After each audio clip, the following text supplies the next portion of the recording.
Iniciamos o terceiro e último bloco do programa Dentro do Fato, falando com o Cristóvão, falando, claro, sobre o cooperativismo. Cristóvão, no bloco anterior, o Adir questionava até a questão de hoje, como cresceu o cooperativismo no Sudoeste, principalmente na questão de crédito. É difícil a gente ver hoje um município aqui do Sudoeste do Paraná que não tenha um Cicobi, um Sicredi e assim por diante. Cressol, né? São cooperativas que administram dinheiro, né? É fácil ser uma cooperativa para administrar dinheiro, que deveria ser o contrário? Não. Bom, em primeiro lugar, temos que dizer que esse é um grande mérito do Sudoeste do Paraná, ter muitas cooperativas de crédito, porque significa que há mais concorrência. E com que o banco aqui, privado. Com o banco privado. E então, aqui o Sudoeste é uma ilha em relação ao Brasil em termos de benefícios e de possibilidades de acesso ao crédito, que é um grande problema no Brasil inteiro. Veja bem, você tem 5 bancos que controlam quase 80% de todo o crédito e de todos os ativos desse país. 5. Tá? Quando você tem aqui no Sudoeste centenas de cooperativas de crédito, isso faz um bem para o desenvolvimento da região que você nem imagina. O Sudoeste não tem consciência do que significa isso. E mais um dia vão ser explicados o desenvolvimento do Sudoeste justamente graças a essa capilaridade do crédito. Tá? Isso não tenha dúvida.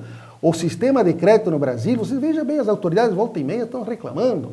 Não é possível ter spread bancário desse nível. Spread quer dizer a diferença entre o que eles pagam na captação e no empréstimo do juro. Não é possível que tenha taxa de juro tão alta. Estamos falando de coisa absurda. Então, assim não há desenvolvimento. Então, esse mérito o Sudoeste tem, graças à iniciativa de muitas lideranças cooperativistas, de ter centenas de cooperativas de crédito. Isso é um mérito da nossa cultura, da nossa identidade aqui do Sudoeste cooperativista, que deve ser realmente elogiado e reconhecido abertamente. E, claro, você dizia suas dificuldades. Sabe, emprestar, a cooperativa de crédito tem uma vantagem sobre os outros ramos cooperativos. Como ramo, a gente sempre brincava quando criava as cooperativas de crédito. Crédito, na verdade, o que é uma cooperativa de crédito? O que precisa? Precisa, papel, tinta, não tem estoque.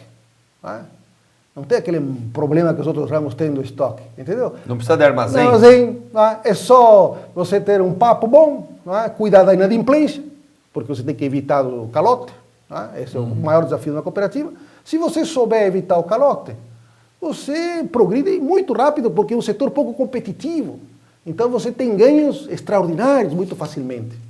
Então, essa é uma facilidade da cooperativa de crédito. Se você conseguir colocar uma sociedade e ter controle sobre a sua cooperativa de crédito, de modo que ela não tenha muitos créditos a prejuízo, não tem coisa que se renda mais. Não tem atividade que renda mais. E como disse, não precisa estrutura física grande, não precisa discutir estoque, você tem só um computador, informática. Mas, Cristóvão, a cooperativa, na verdade, de dinheiro, ela é uma consequência se o associado tiver dinheiro para investir, ou se ele precisar captar, e aí ele tem que ter uma atividade. Vamos voltar para a cooperativa de grãos, cooperativa de outras atividades comerciais, industriais, produtivas. Certo. Qual é o grande pecado dessas cooperativas hoje? É má gestão dos administradores ou omissão dos associados? Pode colocar as duas. Não acontece isso. Eu diria o seguinte, em primeiro lugar, você tem razão de dizer que um dos grandes problemas do cooperativismo é como ele se financia. Sobretudo se você trabalha com gente muito pobre, você tem pouco aporte dos associados. Mas aí que está a grande questão. Hoje nós vivemos uma grande oferta de crédito. Então, numa situação em que você consegue captar facilmente grandes quantidades de dinheiro, não há nada melhor do que o cooperativismo, como para dizer, vamos juntar inclusive os mais pobres nós e vamos, através da cooperativa, captar o recurso que nós precisamos para nos desenvolvermos. Porque recursos, se não consegue com o sócio, você capta no mercado, com repasse, inclusive acesso ao crédito público, que sempre foi muito elitizado, sempre muito restrito, que sempre criou essa diferenciação social, essa iniquidade social. Hoje, com a cooperativa de crédito, você consegue pulverizar o acesso à política pública. Como nenhum banco conseguiria fazer, entende? Então, a cooperativa de crédito, nesse aspecto, ele ganha muita força para que a nossa política pública se democratize. Então, eu gostaria sim, por nós estarmos praticamente já no terceiro bloco do programa, eu gostaria que, em toque de caixa, o senhor me citasse aqui, tanto para mim, para o Adir, mas especialmente para os nossos telespectadores, 7 pecados do cooperativismo e depois 7 virtudes, para que não dizer que a gente só fica aqui taxando e jogando pesado no sistema de cooperação. Não viemos aqui, não é nosso objetivo, digamos assim, jogar... Combater o cooperativismo? Não, pelo contrário. Eu acho que, na verdade, é fazer com que o associado seja consciente das suas responsabilidades. E até para fazer com que os associados e as cooperativas passem a refletir sobre esses temas que a gente aborda aqui no programa. Aliás, esse é o objetivo do programa. Certo. Bom, vamos lembrar sempre os princípios cooperativistas. Eu sempre digo que nós temos um problema de educação cooperativa porque os cristãos, por mais relaxados que sejam, pelo menos sabem que existem 10 mandamentos. Podem não saber quais são, mas sabem que são 10. No cooperativismo, nós temos que, inclusive, aqueles muitas vezes destacados líderes cooperativistas, às vezes não sabem nem que são 7 os princípios do cooperativismo, e muito menos quais são. Não é? São os 7 sacramentos na igreja também, né? Sim, então vamos lembrar sempre por via dos princípios cooperativistas, justamente a sua virtude e os seus pecados. Eu diria assim, adesão livre. Certo. Esse é um princípio que dignifica o cooperativismo enquanto reconhece que a pessoa entra na sociedade, se mobiliza por opção, não porque é coação. Nunca pode ser coagido a se associar numa cooperativa. Pode dizer que acaso. Tá? Então, eu diria, contraporia a essa virtude da dignidade a irresponsabilidade. Por quê? Porque a irresponsabilidade, e esse é um pecado grave, acontece quando o inchamento das cooperativas. Certo. Muitas cooperativas conseguem ser bem-sucedidas, terem benefício, e de aí, como há o princípio das portas abertas, da livre adesão, entra muita gente. E a cooperativa não tem nem condições operacionais de atender todo mundo. E gente sem consciência. Sim. Então, esse é um pecado. Né? A irresponsabilidade que eu chamo que se dá muitas vezes pelo inchamento das cooperativas. Né? Aí desqualifica o quadro social. A gestão democrática da cooperativa, esse é um princípio fundamental. Não é? A virtude é a democracia. Agora, ao contrário do que eu falava, é a autocracia. É o presidencialismo que domina o nosso cooperativismo. Nós estamos no quarto. Eu estou preocupado porque os diretores que já vi estão encerrando o programa. Bueno, e eu quero as 7 virtudes também. Vamos lá. Outra virtude é o pecado. A impostura. A impostura. Quer dizer, na verdade, cooperativa de fachada. Você é administrado como apenas uma empresa. Tá? E você chama a sobra de lucro e é tudo a mesma coisa. É mentira. Não tem nada a ver. Verdade. A sobra é aquilo que você deixou de pagar para ter cooperado. Não é o rendimento sobre o capital ou sobre o patrimônio. Entendeu? Então, é uma coisa muito diferente. Nós estamos no 6º pecado. Bom, mais um... O 7º. Não, e poderia ter vários. Outra é a autonomia, a virtude da autonomia que se contrapõe ao pecado do atrelamento. Quando começa que, olha, eu para terceirizar a mão de obra e precarizar as relações de trabalho, vou criar uma cooperativa de trabalho e vou atrelar uma empresa, vocês já sabem que isso aí é um dos pecados gravíssimos.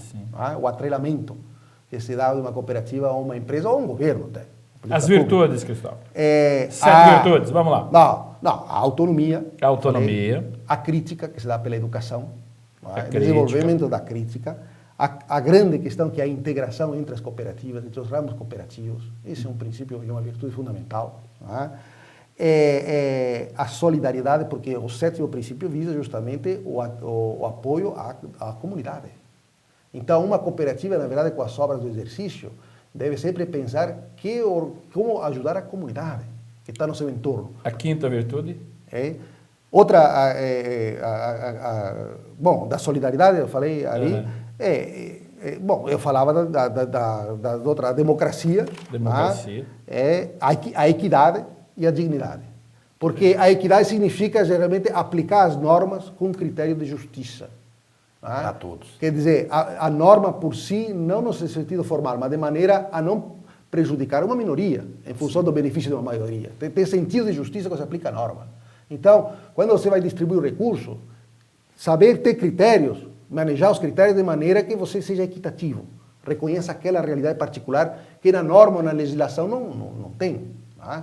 É a habilidade do juiz, na verdade. Então, essa visão de equidade, de solidariedade, de democracia, de autonomia, de crítica, essas são as grandes virtudes da cooperativa. Muito bem. O assunto, né, de nós ia longe para o debate, mas infelizmente nós estamos chegando ao final do nosso programa. Eu deixo aí 30 segundos para que tu faça as tuas considerações finais. Eu, em primeiro lugar, quero agradecer muito o programa por esse espaço que deu ao cooperativismo, não é? Porque o cooperativismo precisa ser resgatado na sua credibilidade, na sua dignidade e de forma consciente, através da crítica, justamente reconhecendo que assim como há virtudes, há problemas que podemos chamar de pecado. E não temos que ter medo de reconhecer os problemas e nossos pecados. Hoje o fundamental tem que ter transparência, essa é a primeira coisa, de honestidade, é não fugir dos problemas. E, portanto, não deixar de reconhecer os pecados. Então, eu quero dar um alento aqui, que o movimento cooperativista realmente hoje, ainda mais em tempos de globalização, é a melhor forma de afirmar a comunidade local, o município, uma região como o Sudoeste. E acho que com debates como este que nós conseguimos construir a nossa identidade cooperativista, que vai fazer com que a nossa região seja realmente muito melhor do que ela é. Muito obrigado. É evidente que eu e o Adir aqui somos favoráveis ao cooperativismo e, como é praxe do programa, criar os debates de reflexão, nós tínhamos que fazer esse tipo de questionamento, mas defendemos aqui o sistema de cooperativismo. Quero agradecer aí sempre a participação e dizer que o programa Dentro do Fato está à disposição tua e também de todo o sistema de cooperativa aqui do Sudoeste do Paraná. Quero agradecer em especial sempre a participação do comunicador Adir Celeste. Lembramos a todos que o programa Dentro do Fato vai ao ar na TV Beltrão todas as quintas-feiras, às 22h15 na sua primeira edição, na segunda edição, no sábado, às 17h. Lembramos ainda que o nosso programa está na internet, acesse lá, www.dentrodofato.com.br. Até lá e fique todos com Deus.